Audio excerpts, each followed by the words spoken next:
Hello everyone, let me get back my chair. So, today we're going to be talking about Durkheim. I hope you all are doing well. We've got quite a bit of ground to cover. I want to make sure that everyone understands this paragon of classical sociological theory. So, Emil Durkheim, he lived from 1858 to 1917, and the first readings that were assigned from him were going over the history of sociology, or the main influences to his thinking. So, first, we're going to talk about Charles Montesquieu. Montesquieu lived from 1689 to 1755. Now you'll notice that Durkheim, when he's listing the influences to sociology, he's listing the influences to his thought in particular, and tends to focus more on French precursors rather than, say, German precursors, like what we would see with Marx or Weber.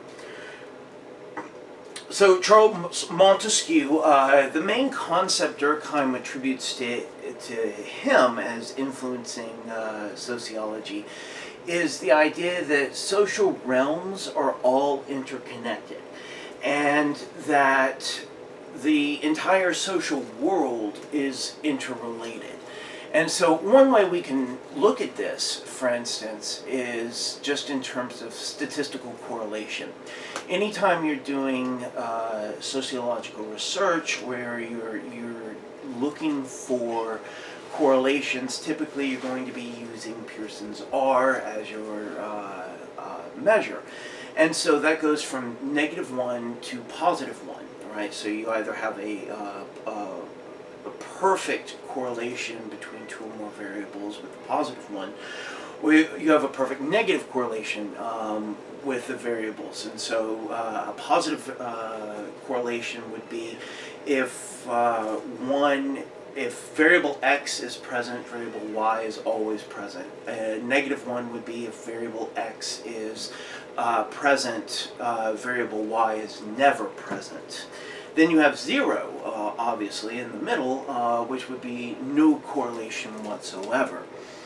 And while perfect correlations do exist, it's typically with very simple relationships. And when you're doing sociological research, a +1, a -1, as well as a 0 are all very rare. So what does that mean? That's a statistical way of putting what Montesquieu's point ultimately was, is that everything is ultimately related to some degree. It's just a question of to what degree. All right. Now, obviously, we can't talk about the foundations of sociology without also talking about the contributions of Auguste Comte. Comte, who lived from 1798 to 1857, contributed the application of scientific methodology to social questions known as positivism. Positivism was a way of trying to bring together both the static and the dynamic elements of social phenomena. And so Durkheim, though, is critical of positivism for oversimplifying how society works and just how complex society is. The next person that he talks about, and I know I'm going through these fairly quickly, we've got quite a bit of ground to cover, is Herbert Spencer. Herbert Spencer was a British philosopher, 1820 to 1903 was his lifespan. And Herbert Spencer is the one who actually coined the phrase survival of the fittest. I know that many people think that Darwin said that. Darwin never said that. I actually had a professor when I was an undergrad in comparative psychology. He would say if Darwin had actually summed up his view in a simple statement like that, it would be more likely survival of the sexiest instead of survival of the fittest. Also, the idea of fittest implies an individualistic perspective. Now, Herbert Spencer was a proponent of social Darwinism. Keep in mind also that Charles Darwin did not support social Darwinism. He actually wrote against applying his models of biological evolution to anything within a society. He warned against doing that. But Herbert Spencer actually started using the terminologies like natural selection and things of that sort slightly before Darwin published. Remember when Darwin first wrote Origin of the Species, he sat on it for about 10 years because he was aware of how worldview shifting his work and his findings would be. And so Spencer actually does publish using the concept natural selection slightly before Darwin does. Now, Spencer contributed for Durkheimian sociology the organic metaphor. The organic metaphor would be where we can look at society as being similar to an organism. And so the various sectors of society, industry, government, what have you, would end up functioning as different organs in a body. So this is an idea that actually originates with Herbert Spencer. And Spencer also ends up making a sharp break with the thinking of Auguste Comte, and argued that Comte ended up viewing society as being this monolithic kind of thing, whereas Spencer saw it as multiple organizations and groups and this complex moving thing that's always growing and changing and contracting. And so here he also ends up contributing the conscience collective, or collective conscience, that is a major part of Durkheimian theory. And the collective conscience, or the conscious, Durkheim actually, it gets translated several different ways. So you have collective conscience, conscience collective, collective consciousness. And so whether you're focusing on the more intellectual aspects of the collective, or you're focusing more on the moral aspects of the collective. So, but it's this idea that the whole is more than just the sum of its parts. That when people come together, when we form societies, when we're born into societies, that our contributions collectively end up creating something that transcends us, that is more than just the grouping of individuals. And so in this sense, this is another thing to contribute to Herbert Spencer. Here's the ultimate issue, though, is his connection with social Darwinism. When Charles Darwin uses concepts like natural selection, it's to make a distinction between natural selection and artificial selection. So, what are the differences between these two? Artificial selection is what humans do. We've been doing it for tens of thousands of years, if not longer. It's how you go from having a wolf in 30,000 years later, you have teacup chihuahuas and pit bulls and all the other different breeds of dog, and dogs are a separate species from wolves. And humans, we did that. We've done it with pigeons, we've done it with horses, we've done it with plants in terms of interbreeding in order to enhance particular traits that we find desirable. Natural selection is when the environment doesn't. When the environment adds a slight reproductive advantage to a particular biological adaptation, say a genetic mutation, for instance. And keep in mind, 99% of genetic mutations are actually harmful to the individual, but natural selection only needs that 1% to be successful. And so it's not a matter of trying to reach perfection so much as good enough. As long as things work, in other words. So,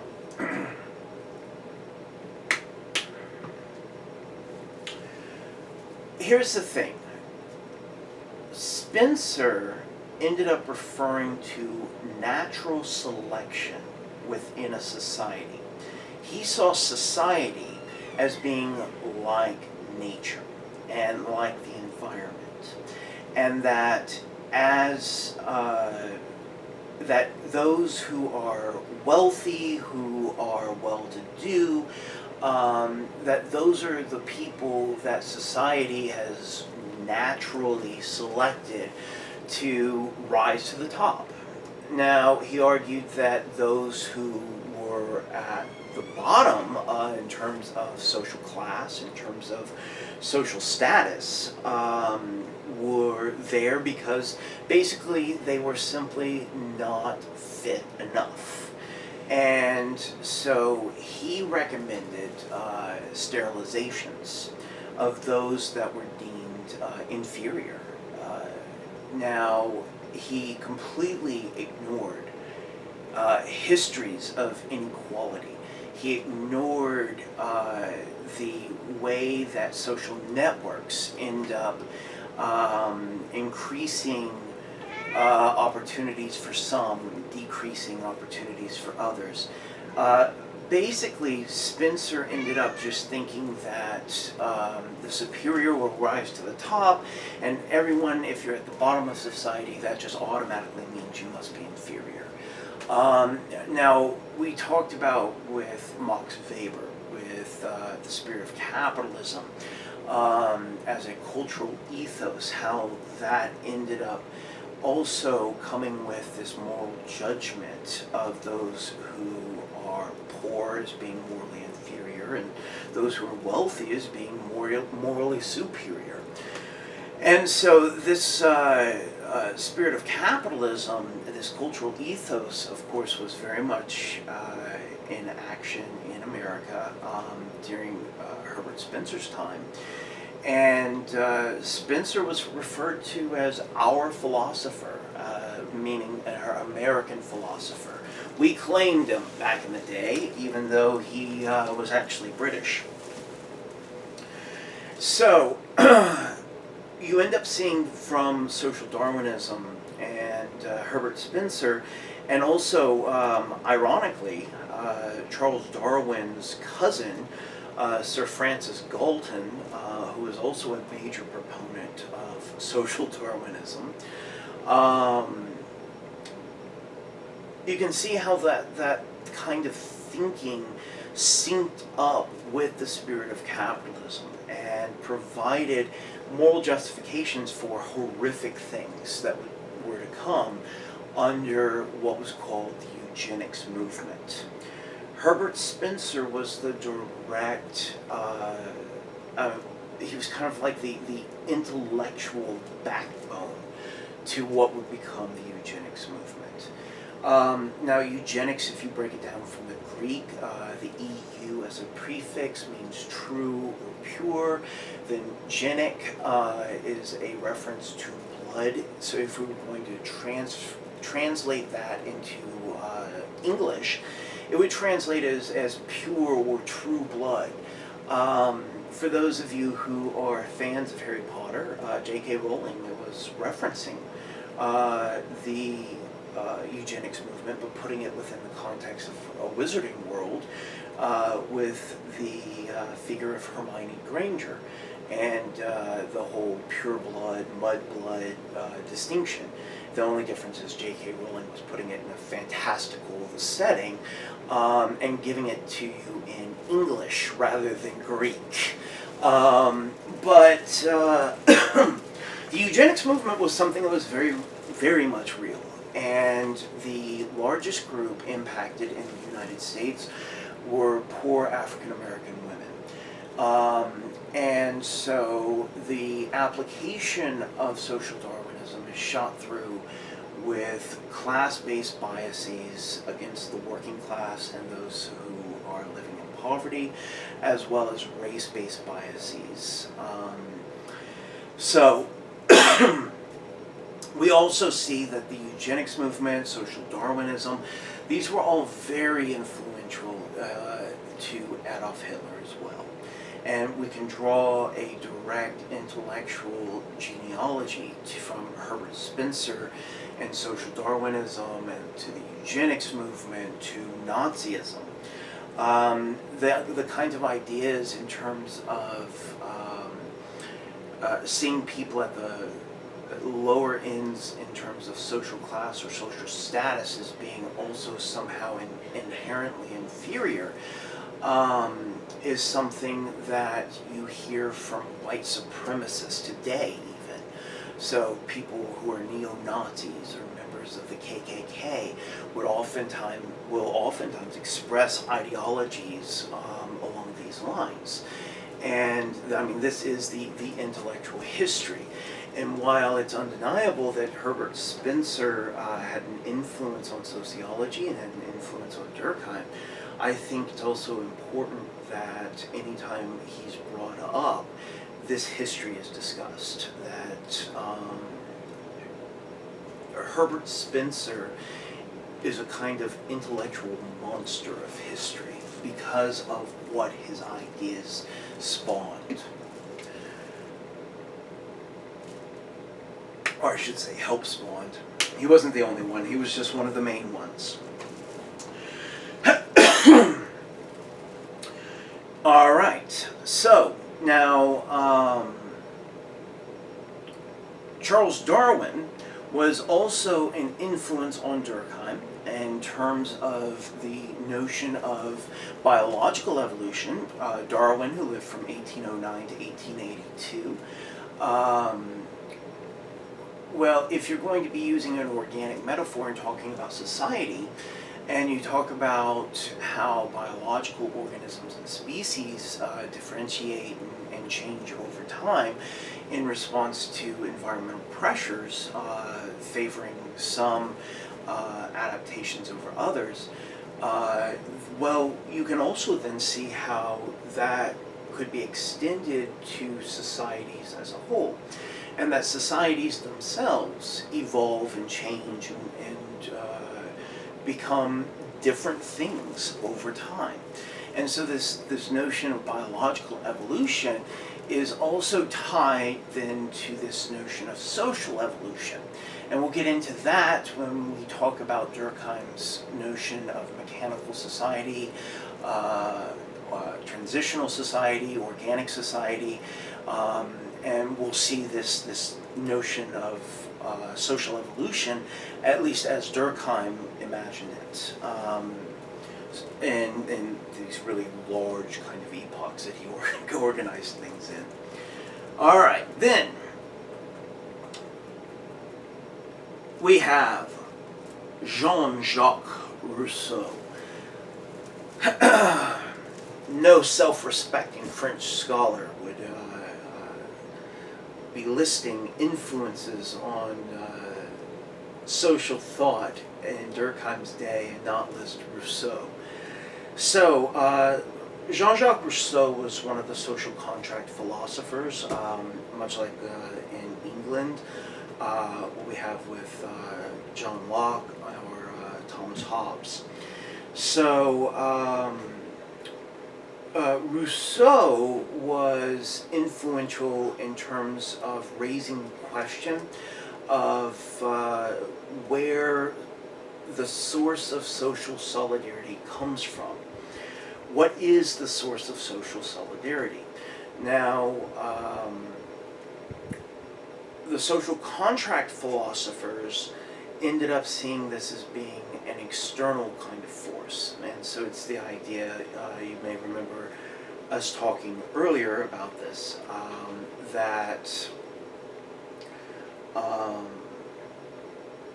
in a state of nature, the state of nature always ends up devolving, if you will, into a state of war, where those who are most powerful, and they mean physically powerful, dominate those who are weaker. And so the weaker bind together to form a group, a society, and they end up agreeing to give up some of their freedom in order for a higher degree of security or safety from the stronger. I mean, again, it's important to emphasize, we know now from anthropology and from archaeology, hell, from primatology, that there was never a point in time in human history or human prehistory where we were ever just a bunch of individuals running around. We've always lived in social groups. The family, the clan, the tribe. As Aristotle famously said,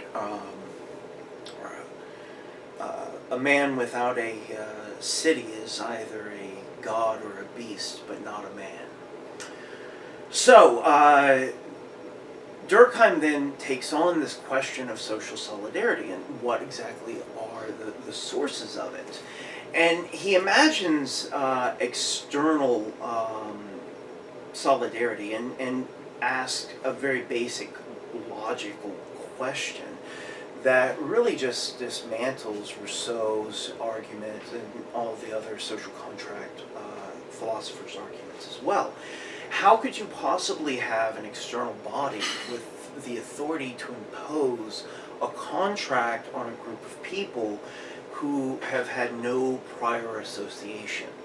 So, to put it another way, if you're starting with a group of individuals, how do you get those individuals to bind together if there's never been prior association between the individuals? In other words, there had to have been some kind of social network or some kind of social connection between the individuals for them to even know each other, to come together to begin with.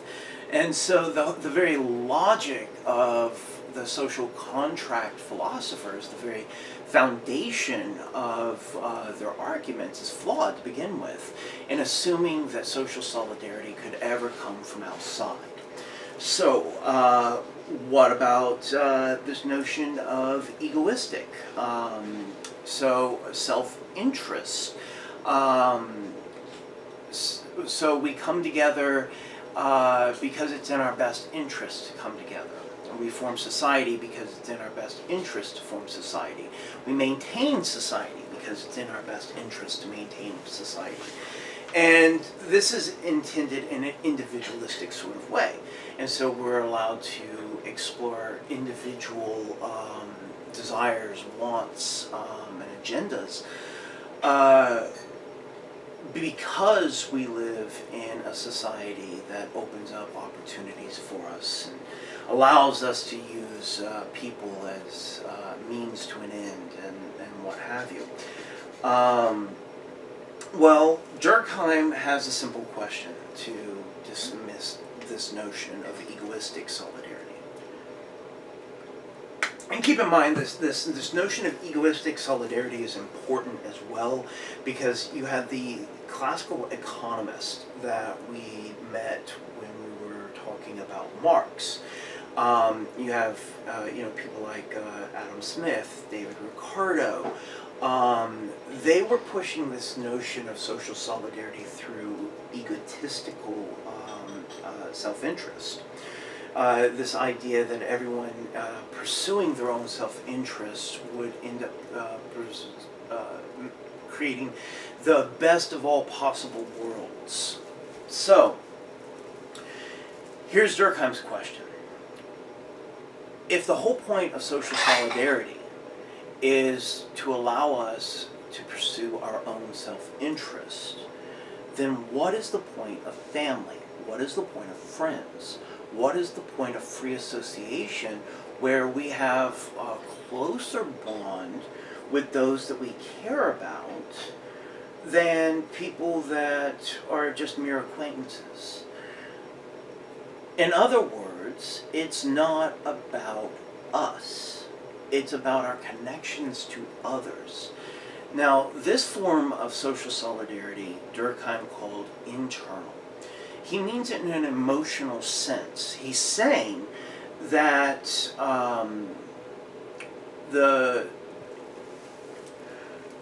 what brings us together as a society and keeps us together as a society is that we want to be connected to other people. We want to feel loved. We want to love others. We want to feel like people care about us as we care about others too. Most people are fascinated by other people. We want to watch other people. We want to know what's going on in other people's lives. And we created reality TV to satisfy this desire, and we get wrapped up emotionally in the lives of complete strangers. And not to mention, most of that's staged anyway. It's not actually reality. Sorry if I burst someone's bubble there. So the idea here is that Durkheim is not only breaking with social contract philosophers, he's also breaking with philosophers like the utilitarians, like John Stuart Mill's. He's breaking with the classical economists that I was just talking about. And he's saying that the true source of social solidarity is that we actually care about each other. All right. So, how do we study society in a scientific way, or in a scientific manner?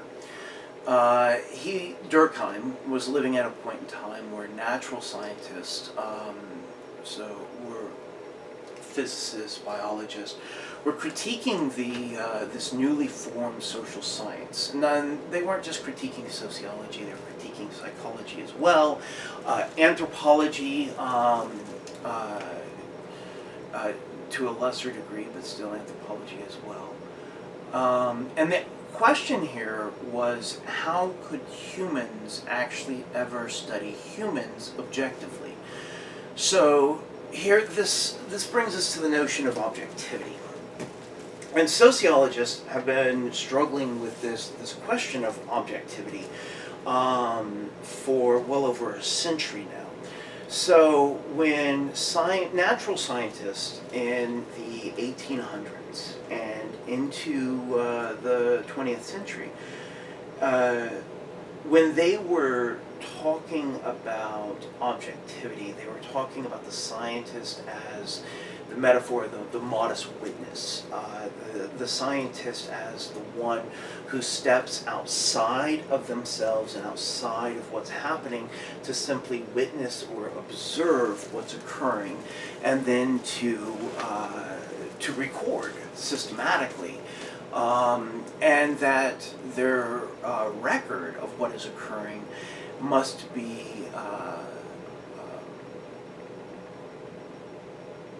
objective, without any kind of biases or their own presumptions or worldviews or inherited ideologies or what have you entering into it. Now, that kind of pure, absolute objectivity is generally recognized as being an impossibility. It's an ideal.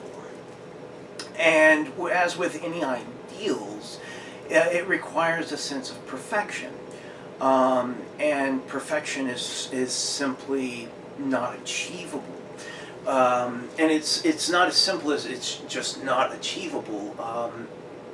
Who would even say or define what that perfection would look like? I mean, perfection itself would then be based on values. It would be based on what you saw as being perfect or not perfect, idealistic or not idealistic. And values are themselves inherently not objective.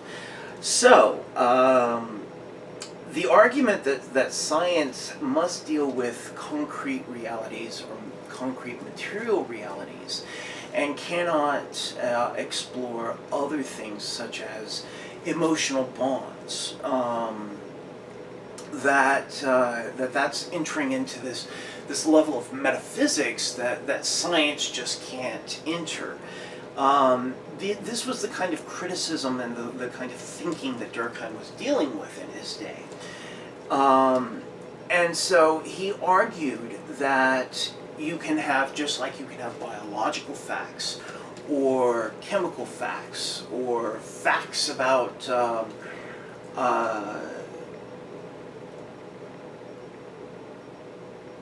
like Newtonian laws of physics and as they apply to meso-level world phenomena, for instance. You can have social facts as well.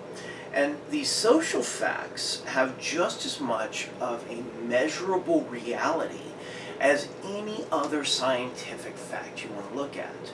Now, when Durkheim's using the term fact, and by this he's not really saying true in this absolute sort of way.